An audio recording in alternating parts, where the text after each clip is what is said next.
Wedding anniversary പ്രമാണിച്ച് husband ഒരു gift തന്നു കേട്ടോ. എന്താന്ന് വെച്ചാൽ ദുബായിലെ ഫേമസ് ആയിട്ടുള്ള ക്യൂൻ എലിസബത്ത് 2 ഫ്ലോട്ടിംഗ് ഹോട്ടലിൽ 1 നൈറ്റ് സ്റ്റേ ആയിരുന്നു കേട്ടോ. അത് 6 മണി തൊട്ട് ചെക്ക് ഇൻ ചെയ്യായിരുന്നു. ഞങ്ങൾ വന്നപ്പോൾ ഏകദേശം ഒരു 11 മണിയൊക്കെ ആയി.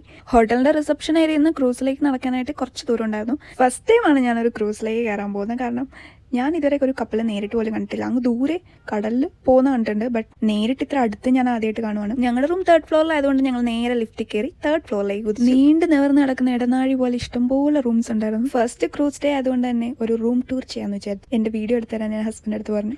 ഞങ്ങളൊരു സ്റ്റുഡിയോ ടൈപ്പ് റൂമാണ് ബുക്ക് ചെയ്തിട്ടുണ്ടായിരുന്നത്. നല്ല റൂമായിരുന്നു കേട്ടോ, എനിക്ക് ഇഷ്ടപ്പെട്ടു. നല്ല കാം ആൻഡ് ക്വൈറ്റ് ആയിട്ടുള്ളൊരു റൂം തന്നെ, അടിപൊളിയായിരുന്നു. എസ്പെഷ്യലി എനിക്ക് ഈ മിറർ ഇഷ്ടപ്പെട്ടു. പിന്നെ ഡ്രസ്സൊക്കെ ഹാങ് ചെയ്യാൻ വേണ്ടിയിട്ട് ഇവിടെ കബേർഡ്സ് ഒക്കെ ഉണ്ടായിരുന്നു. പിന്നെ ഒരു TV, പിന്നെ ചെറിയ 2 വിൻഡോസ്, പിന്നെ ഇരിക്കാൻ 2 ചെയർ, പിന്നെ ഒരു ടീപ്പോയ്. എനിക്ക് ഈ ചെയറിൻ്റെ കളർ ഒരുപാട് ഇഷ്ടമായി. ഞാൻ അതിനെപ്പറ്റിയൊക്കെ ഇങ്ങനെ ഞങ്ങൾ അവിടെ ഇരുന്ന് പറഞ്ഞുകൊണ്ടിരിക്കുകയായിരുന്നു. എന്തായാലും നൈസ് ആയിരുന്നു കേട്ടോ.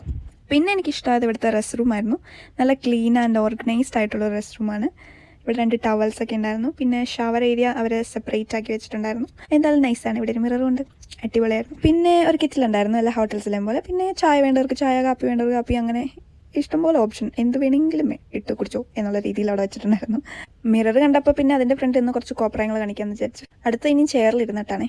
TV ഒക്കെ ഉണ്ടല്ലോ, കുറച്ച് നേരം TV കണ്ടേക്കാന്ന് വിചാരിച്ചു. അപ്പോഴത്തേക്കാക്കി മുകളിലത്തെ ഫ്ലോറൊക്കെ ഒന്ന് നോക്കിയിട്ട് അവിടേക്ക് ഒന്ന് കറങ്ങിയിട്ട് വരാമെന്ന് പറഞ്ഞ് ഞങ്ങൾ മുകളിലത്തെ ഫ്ലോറിലേക്ക് നടന്നു. അവിടെ ഒരുപാട് പെയിന്റിങ്സ്, ഓണറബിൾ ബാഡ്ജസ്, അതുപോലെ തന്നെ നമ്മുടെ ക്വീൻ എലിസബത്തിന്റെ ഒരു പെയിന്റിംഗ് ഒക്കെ വെച്ചിട്ടുണ്ടായിരുന്നു. നല്ല ഭംഗിയുണ്ടായിരുന്നു കേട്ടോ. പിന്നെ ഈ ഷിപ്പിനെ പറ്റിയും ഇത് സെയിൽ ചെയ്തുകൊണ്ടിരുന്ന സമയത്ത് ഒരുപാട് കാര്യങ്ങളും ഒക്കെ അവിടെ വെച്ചിട്ടുണ്ടായിരുന്നു ഗസ്റ്റുകളൊക്കെ കാണാനായിട്ട്. പിന്നെ വെഡിങ് ആനിവേഴ്സറി സെലിബ്രേഷൻ വന്നായതുകൊണ്ട് ഒരു ചെറിയ കേക്ക് ഒക്കെ ആയിട്ടാണ് വന്നത്. 3 വർഷത്തെ മാരീഡ് ലൈഫ് ഞങ്ങളിവിടെ കംപ്ലീറ്റ് ചെയ്തതിന്റെ ഒരു ചെറിയ ഒരു സെലിബ്രേഷനും നടന്നുകൂടെ. കഴിഞ്ഞ 2 വർഷവും ഹസ്ബൻഡ് ഇവിടെയും ഞാൻ നാട്ടിലും അങ്ങനെയായിരുന്നു ഞങ്ങൾ സെലിബ്രേറ്റ് ചെയ്തിട്ടുണ്ടായിരുന്നത്.